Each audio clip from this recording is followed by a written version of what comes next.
നിന്നോട് ആര് പറഞ്ഞു കിച്ചണിൽ കയറി ഷെഫിന്റെ ജോലി ചെയ്യാൻ? പറയടേ, നിന്നെ എന്ത് ചെയ്യണം ഞാൻ? ഒന്നും ചെയ്യണ്ട, എനിക്ക് വീട്ടിൽ പോണം. എന്നെ ആരെങ്കിലും കൊണ്ടാക്കിയാ മതി. ഇങ്ങോട്ട് ഞാൻ ഓട്ടോ ഓടിച്ചാ വന്നേ. ഇവിടെ ഇത്രയും പ്രശ്നങ്ങൾ ഉണ്ടാക്കിയിട്ട് ഇനി നിന്നെ ഞാൻ കാറിൽ കൊണ്ടുവിടണം? ഇഡിയറ്റ്. നിങ്ങളുടെ മരുമക്കൾ എവിടെയോ കറങ്ങാൻ വേണ്ടി പോയി. ഫുഡ് ഉണ്ടാക്കേണ്ട ഷെഫും വന്നിട്ടുമില്ല. നിങ്ങളാണെങ്കിൽ ഫോൺ വിളിച്ചിട്ട് കിട്ടുന്നുമില്ല, കാണുന്നുമില്ല. പിന്നെ കസ്റ്റമർ അവിടെ നിന്ന് ബഹളം വെച്ചപ്പോ ഞാൻ പിന്നെ ഇങ്ങോട്ട് വന്നു. കസ്റ്റമർ സാറ്റിസ്ഫാക്ഷൻ അല്ലേ നമ്മുടെ റെസ്റ്റോറന്റിന്റെ മുദ്രാവാക്യം. അതുകൊണ്ട് കസ്റ്റമറിനെ വെയിറ്റ് ചെയ്യാതെ ഞാൻ ഫുഡ് ഉണ്ടാക്കി കൊടുത്തു. ധൃതിയിലെടുത്തപ്പോ എണ്ണ ഒന്ന് മാറിപ്പോയി. ടൈറ്റാ വേണ്ടത് ലൂസായി. മതി പ്രസംഗിച്ചത്. ഇനി മേലിൽ എന്റെ അനുവാദം ഇല്ലാതെ ഇതിനകത്ത് കേറിയ നിന്റെ മുട്ടുകാലി ഞാൻ തല്ലോടിക്കും. അലരണ്ട, അല്ലെങ്കിൽ ഞാൻ ഇവിടെ താമസിക്കാൻ വന്നൊന്നും അല്ല. എന്തെങ്കിലും കിട്ടിയാ മതി, അപ്പോൾ തുടങ്ങും. അർജുൻ സർ, ഗോകുലോ ബാലോ വന്ന എന്നെ കണ്ടിട്ട് ഡ്യൂട്ടിക്ക് കയറിയാ മതി എന്ന് പറഞ്ഞേക്ക്. ശരി സർ.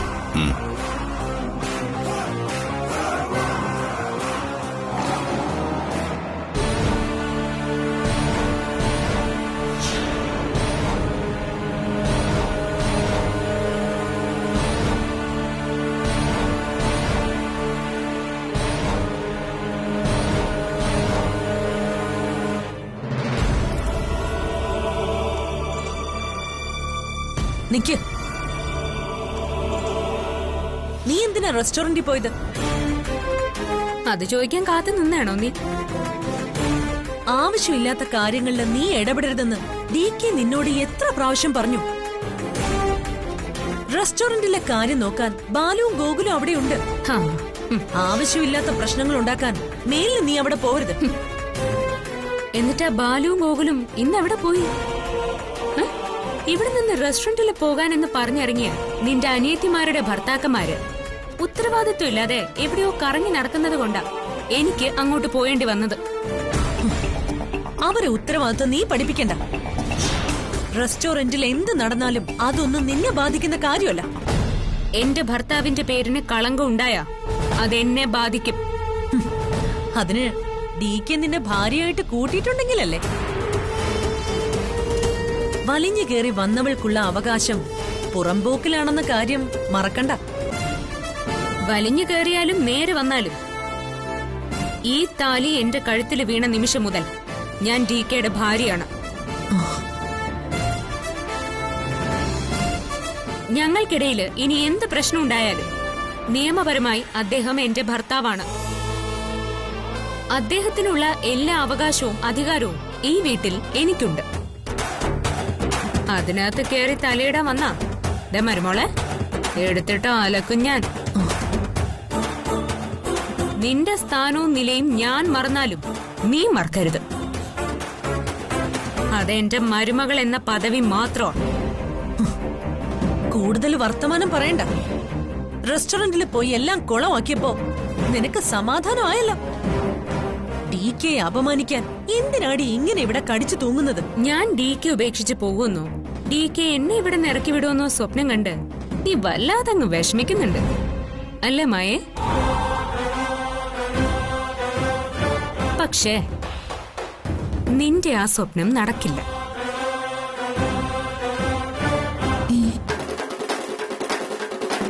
ഇവളെന്തിനാ റെസ്റ്റോറന്റിലേക്ക് കെട്ടിയെടുത്തത്? നമ്മൾ ചെയ്യാൻ പോകുന്ന ബിസിനസിനെ പറ്റി എന്തെങ്കിലും സൂചന അവൾക്ക് അവിടെ നിന്ന് കിട്ടിക്കാണോ? ഗോകുലും ബാലുവും റെസ്റ്റോറന്റിൽ ഇല്ലാതിരുന്ന കുഴപ്പമായി. ആരുടെ തണലിലാണ് നീ ഈ കിടന്ന് തിളയ്ക്കുന്നതെന്ന് എനിക്കറിയാം. അതിനി അധികകാലം നിനക്കുണ്ടാവില്ല. സ്വന്തം അഭിപ്രായം പറയാനും ജീവിക്കാനും നിനക്കും നിന്റെ അനിയത്തിമാർക്കും ആരുടെയെങ്കിലും തണല് വേണം. പക്ഷെ എനിക്ക് അത് വേണ്ട. ഞാൻ ചെയ്യുന്നതില് ചിലപ്പോ മണ്ണുത്തരങ്ങൾ ഉണ്ടാവാം, എന്നാലും അതില് DKക്കെതിരെയുള്ള ചതി അതുണ്ടാവില്ല. ഇപ്പൊ ഈ വീട്ടിൽ നടക്കുന്ന കാര്യങ്ങൾ അമരാവതിയുടെ അടിത്തറ ഇളക്കാൻ പോകുന്നതാണെന്ന് അധികം താമസിയാതെ നിനക്ക് മനസ്സിലാവും. ഇവളെന്തൊക്കെയായി പറഞ്ഞു വരുന്നേ? അയ്യോ, നമ്മുടെ പ്ലാൻ ഇവളറിഞ്ഞോ? എങ്കിൽ തീർന്നു. നമ്മുടെ കഥ കഴിക്കും. ഈ വീടിന്റെ അടിത്തറ ഇളക്കാൻ ആര് ശ്രമിക്കുന്നെന്നാ നീ പറയുന്നത്? അങ്ങനെ ആരെങ്കിലും ചെയ്യുന്നുണ്ടെങ്കിൽ അത് നീ മാത്രമായിരിക്കും. ആദ്യം നീ നിന്റെ അനിയത്തിമാരുടെ ഭർത്താക്കന്മാരെ നിയന്ത്രിക്കാൻ നോക്ക്. ഞാൻ ജീവിച്ചിരിക്കുന്നിടത്തോളം ഡിക്ക് തോൽക്കാൻ ഞാൻ സമ്മതിക്കില്ല. Mind it.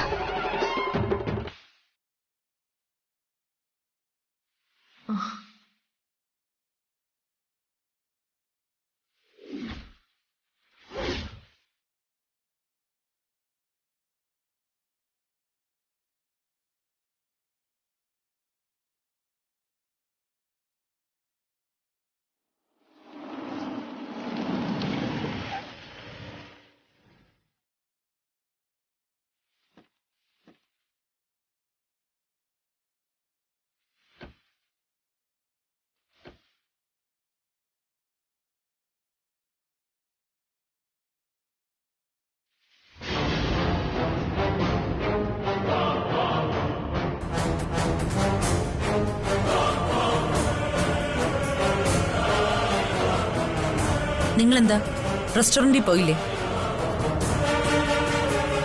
റെസ്റ്റോറന്റിൽ പോകേണ്ടതിന് പകരം ഇന്ന് നിങ്ങൾ എവിടെയാ പോയത്? അതുകൊണ്ടല്ലേ ആ ജ്യോതി അവിടെ പോയി എല്ലാം കുളമാക്കിയത്? പറ ബാലു, നിങ്ങൾ എവിടെയാ പോയത്? ഈ മായച്ചെന്തിന നമ്മുടെ ഭർത്താക്കന്മാർ ഇങ്ങനെ ചോദ്യം ചെയ്യുന്നത്? അവരുടെ വായിന്ന് വല്ലതും വീണ അതോടെ തീർന്നു. ചോദിച്ചത് കേട്ടില്ലേ ബാലു? നിങ്ങൾ എങ്ങോട്ടാ പോയതെന്ന്? അത് പിന്നെ ഒരു വലിയ ഓർഡർ കിട്ടുന്നതിന്റെ കാര്യത്തിന് വേണ്ടി പോയതാ. അതൊരു വലിയ ഓർഡർ ആയിരുന്നു, അതുകൊണ്ടാ ഞങ്ങൾ പോയത്. ആ സമയത്താ ജ്യോതി അവിടെ വന്ന് എല്ലാം കുളമാക്കിയത്. ഓർഡർ എടുക്കാൻ നിങ്ങൾ പുറത്തു പോയെന്നോ? DK റെസ്റ്റോറന്റിന് ഒരു അന്തസ്സുണ്ട്. ഇന്ന് വരെ പുറത്തു പോയി ഓർഡർ എടുക്കേണ്ടി വന്നിട്ടില്ല. പിന്നെ ഇന്ന് മാത്രം എന്താ ഒരു പ്രത്യേകത?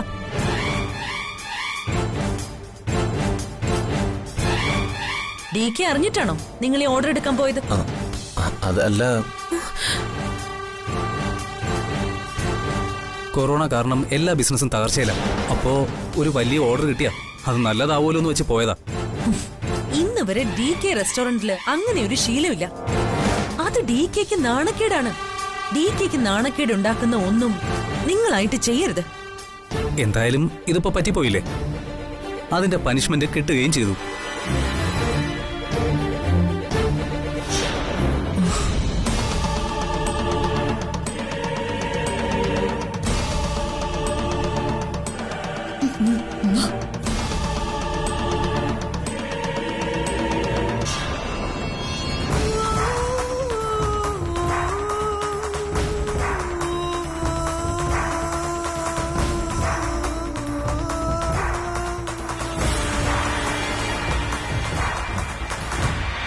എന്തോ ഒരു ചുറ്റിക്കളി മണക്കുന്നുണ്ട്.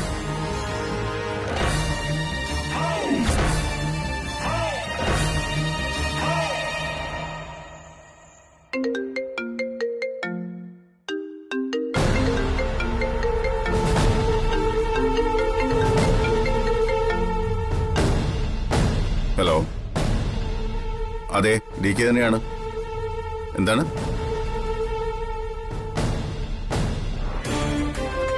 ആര്? എന്റെ മരുമക്കളോ?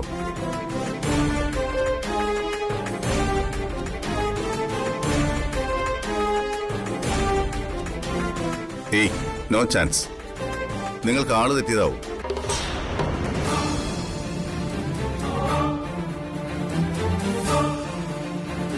Anyway, thanks for the information. Okay, good night.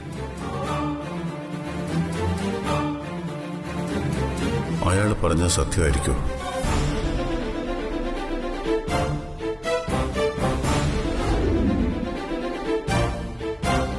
ഗോകുലും ബാലുവും order പിടിക്കാൻ പോയെന്ന് പറഞ്ഞത് കള്ളമാണോ? അവരെന്തിനാ എന്നോട് കള്ളം പറയുന്നത്?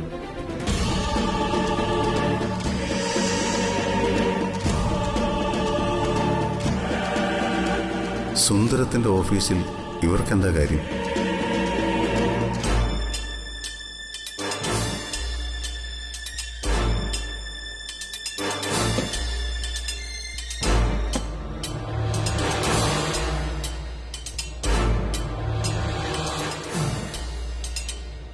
ഹലോ.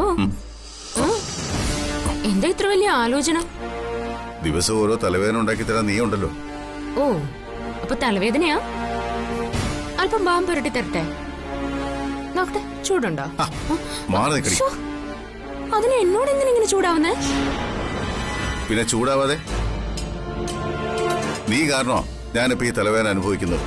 ഞാൻ കാരണോ? ഞാൻ നിങ്ങളെ സഹായിക്കാനല്ലേ ശ്രമിച്ചുള്ളൂ. നിന്റെ സഹായം ഇന്നത്തെ അന്തിപത്രത്തിൽ വാർത്തയായിട്ട് വന്നിട്ടുണ്ട്.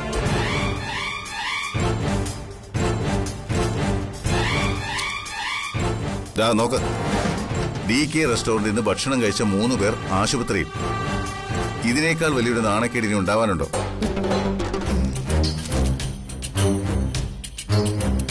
കുപ്രസിദ്ധ കുറ്റവാളികളും അരിസ്റ്റോ പീഡന കേസിലെ പ്രതികളുമായ തടിയൻ കുമാറും കൂട്ടാളികളായ മുള്ളൻ സുരയും പൂച്ച സുരേഷും ഭക്ഷ്യ വിഷബാധയേറ്റ് ആശുപത്രിയിൽ.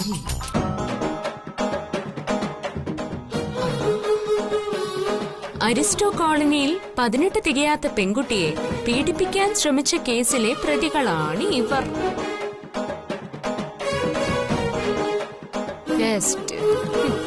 ഇവമാർക്ക് ഇത് തന്നെ വേണം. ഇത് ഞാൻ നേരത്തെ അറിഞ്ഞിരുന്നെങ്കിലേ ഞാൻ ഇവമാർക്ക് വല്ല വേഷവും കലക്കി കൊടുത്തേനെ. എന്നിട്ട് വേണം കൊലക്കേസ് പ്രതിയായി ഞാൻ ജയിലിൽ പോവാൻ. നിനക്കെന്താ വല്ല ഭ്രാന്തമുണ്ടോ? അതോ എന്നെ ജയിലിൽ കയറ്റി അടങ്ങുമെന്ന് നീ വല്ല ശബ്ദം എടുത്തിട്ടുണ്ടോ? ആ, അങ്ങനെ ശബ്ദം എടുത്ത ആളുകളൊക്കെ ഉണ്ട്. പക്ഷെ അത് ഞാനല്ല. നീ എന്താ പറഞ്ഞത്? ഞാൻ പറഞ്ഞാ നിങ്ങൾ വിശ്വസിക്കില്ലല്ലോ. ഓരോരുത്തരെയും അത്രയ്ക്ക് വിശ്വാസമല്ലേ? ആരുടെ കാര്യ നീ പറയുന്നത്? നിങ്ങൾ ഒരുത്തനെ കൊണ്ടുവന്ന് ഈ വീട്ടിൽ കയറ്റി താമസിപ്പിച്ചിട്ടുണ്ടല്ലോ, ആ CBI. ആ, അയാള് കാരണം നിങ്ങൾ ജയിലാവാതെ സൂക്ഷിച്ചോ. ആ, ഇതാ ഹിറ്റ്ലറെ നിങ്ങളുടെ കുഴപ്പം. എന്തെങ്കിലും ആവശ്യമുള്ളത് പറഞ്ഞാ ഉടൻ വരും ഒരു ഷട്ടപ്പ്. അറിയാത്ത പിള്ള ചൊറിയും പറഞ്ഞു. ജയരാമൻ എന്റെ സുപ്രിയയുടെ ബ്രദറാ. അവനെ ആരും കുറ്റം പറയുന്നത് എനിക്കിഷ്ടമല്ല. പക്ഷെ നിങ്ങളുടെ കുറ്റങ്ങളാ അയാളിപ്പോ അന്വേഷിച്ചുകൊണ്ടിരിക്കുന്നത്. മതി നിന്റെ വിഡ്ഢിത്തം വിളമ്പൻ. ഇത് കേൾക്കാൻ എനിക്ക് താല്പര്യമില്ല. ഓ, ഞാൻ വിഡ്ഢിത്തം വിളമ്പിയതാ, സമ്മതിച്ചു. അനുഭവിക്കുമ്പോ നിങ്ങൾ പഠിച്ചോളൂ.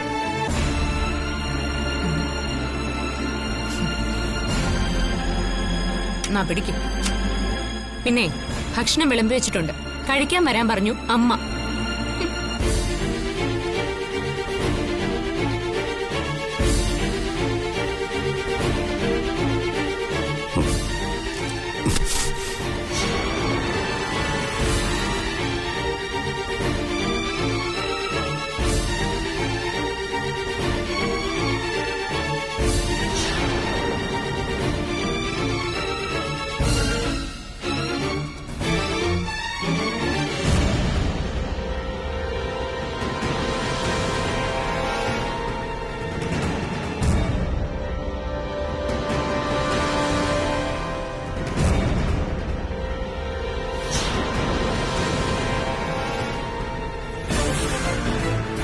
ഞാൻ അവിനാശിനെ സ്നേഹിക്കുന്നു. അവിനാശ് ഇല്ലാതെ എനിക്ക് ജീവിക്കാൻ കഴിയില്ല അച്ഛ.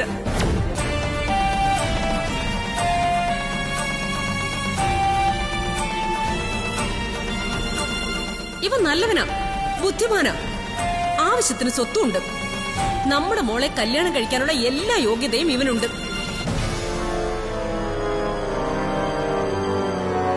എത്രയും വേഗം ഇതിനൊരു പരിഹാരം കണ്ടേ പറ്റൂ. എന്ത് ചെയ്യും? DKയോട് പറഞ്ഞാലോ? ഈ നാണക്കേട് ഞാനെങ്ങനെ DKയോട് ചെന്ന് പറയും? ജ്യോതിമോൾക്കൊരു പക്ഷേ ഇക്കാര്യം നേരത്തെ അറിയാമായിരിക്കും. അതുകൊണ്ടാണോ മുമ്പ് അവിനാശ് ഇവിടെ വരുന്നതിനെ അവൾ എതിർത്തത്? മമ്മി, ഇവന്റെ ഉദ്ദേശം എന്താന്ന് മമ്മിക്ക് അറിയില്ല. അതൊക്കെ എനിക്കറിയാം. മര്യാദക്ക് ഈ വീട്ടിൽ നിന്ന് ഇറങ്ങി പോകുന്ന നിനക്ക് നല്ലത്. ഇറങ്ങി പോവാൻ. മോളെ വേണ്ട.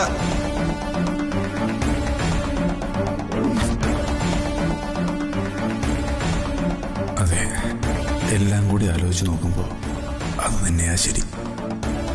അപ്പൊ പിന്നെ ജ്യോതിമോളോട് കാര്യം പറഞ്ഞാലോ?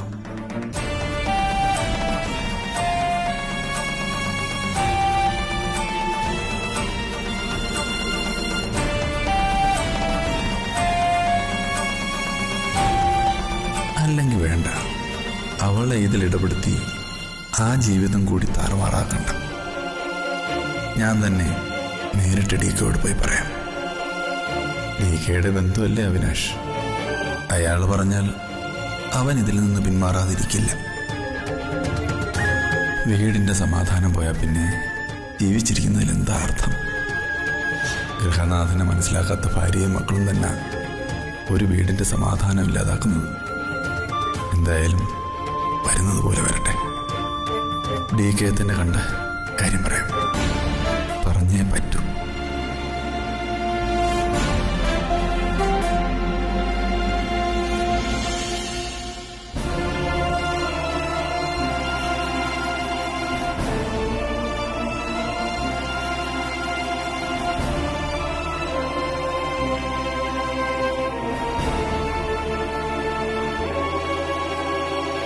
CBIയുടെ യഥാർത്ഥ ഉദ്ദേശം ഹിറ്റ്ലറോട് തുറന്നങ്ങ് പറഞ്ഞാലോ? ഒരു സൂചന കൊടുത്തപ്പോ തന്നെ എന്നെ ചാടിക്കടിക്കാൻ വന്നു. അപ്പൊ പിന്നെ ബാക്കിയും കൂടി പറഞ്ഞാലോ? ഹിറ്റ്ലർ ചിലപ്പോ എന്നെ പച്ചയ്ക്ക് പുഴുങ്ങി തിന്നും. അത്രയ്ക്ക് വിശ്വാസമാണല്ലോ ആ CBIയെ. ബേട്ടി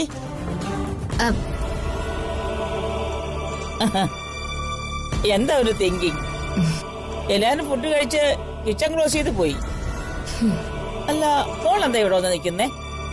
നിനക്കെന്താ പറ്റിയേ? ഒന്നും പറ്റാതിരിക്കാനാമേ ഞാൻ ഇവിടെ വന്നിന്നേ. ഞാൻ തൊടുന്നതും പറയുന്നതും എല്ലാം എന്നെ തന്നെ തിരിഞ്ഞു കടിക്കുന്ന സംഭവങ്ങളാണല്ലോ ഇവിടെ നടന്നുകൊണ്ടിരിക്കുന്നത്. അമ്മയുടെ മോൻ എല്ലാവരുടെയും മുന്നിൽ വെച്ച് എന്നെ അപമാനിച്ചപ്പോ എന്റെ മനസ്സ് എത്ര വേദനിച്ചു എന്നറിയോ? നീ ഫുഡ് ഉണ്ടാക്കി കൊടുത്ത 3 പേര് ഹോസ്പിറ്റലാണല്ലേ? അത് പിന്നെ ആണെന്നാ തോന്നുന്നത്. ആണ്. അതും അമ്മ അറിഞ്ഞില്ലേ? യെസ് ബേട്ടി, ഈ മദർ അറിയാത്തതായി ഇവിടെ ഒന്നും സംഭവിക്കില്ല.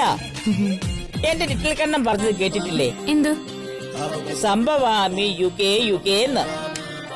എന്തെന്ന്? എടി പൊട്ടിക്കാളി, വരാനുള്ളതൊന്നും വഴി തങ്ങത്തില്ലാന്ന്. അതെ, ഗുണ്ടകളുടെ രൂപത്തിലും വരും. അതാ ഞാൻ ഉദ്ദേശിച്ചത്. ഓ അങ്ങനെ. അല്ല ബേട്ടി, സത്യത്തിൽ നീ അവർക്ക് എന്ത് ഫുഡാ ഉണ്ടാക്കി കൊടുത്തത്? Mexican kebab. മൈ ഗോഡ്, നീ ഇതൊക്കെ പഠിച്ചിട്ടുണ്ടോ? എങ്കിലേ നാളെ മുതല് ഹോട്ടലിലെ ഷെഫിനെ പറഞ്ഞു വിട്ടിട്ടേ നിന്നെ അപ്പോയിന്റ്മെന്റ് ചെയ്യാനേ ഞാൻ ഡീക്കോട് പറയാം. ശവത്തെ കുത്തല്ലേ അമ്മ? മെക്സിക്കൻ പോയിട്ട് കേരളത്തിലെ ചിക്കൻ കബാബ് പോലും എനിക്കുണ്ടാക്കാൻ അറിയത്തില്ല. കൈ കിട്ടി എന്തൊക്കെയോ അങ്ങ് വാരി ചേർത്തു. എല്ലാം ആ യൂട്യൂബ് അമ്മച്ചി പറഞ്ഞു തന്നതാ. പക്ഷെ കംപ്ലീറ്റ് തെറ്റിപ്പോയി അമ്മേ, കംപ്ലീറ്റ് തെറ്റിപ്പോയി. കോക്കനട്ട് എണ്ണയ്ക്ക് പകരം കടുകെണ്ണയാ ഞാൻ എടുത്തു വെച്ചത്. ആ ഗുണ്ടകളുടെ വയറ് കംപ്ലീറ്റ് ലൂസായി പോയി. ആകെ കേസായി പോയി. എന്തൊരു ഷെയിം. ഇതിനാണോ നീ ഇത്ര ടെൻഷൻ അടിക്കുന്നത്? No problem. പക്ഷേ DKക്ക് ഇത് വലിയ പ്രോബ്ലം. എന്നെ വയറ് നിറയെ ചീത്ത പറഞ്ഞു. ഇനി റെസ്റ്റോറന്റിൽ കയറിയാ എന്റെ കാല് തല്ലി ഒടിക്കും എന്ന് വരെ പറഞ്ഞു. അല്ല, ഇന്ന് നടന്ന സംഭവത്തിൽ നിന്ന് നിനക്കെന്താ തോന്നിയത്? എന്നുവെച്ചാ എന്തുകൊണ്ടാ നീ ഇന്ന് റെസ്റ്റോറന്റിൽ പോയി ഫുഡ് ഉണ്ടാക്കേണ്ടി വന്നത്? അവിടെ ഷെഫും ഇല്ലായിരുന്നു, ഉത്തരവാദിത്തമുള്ള അമ്മയുടെ കൊച്ചുമക്കളും ഇല്ലായിരുന്നു.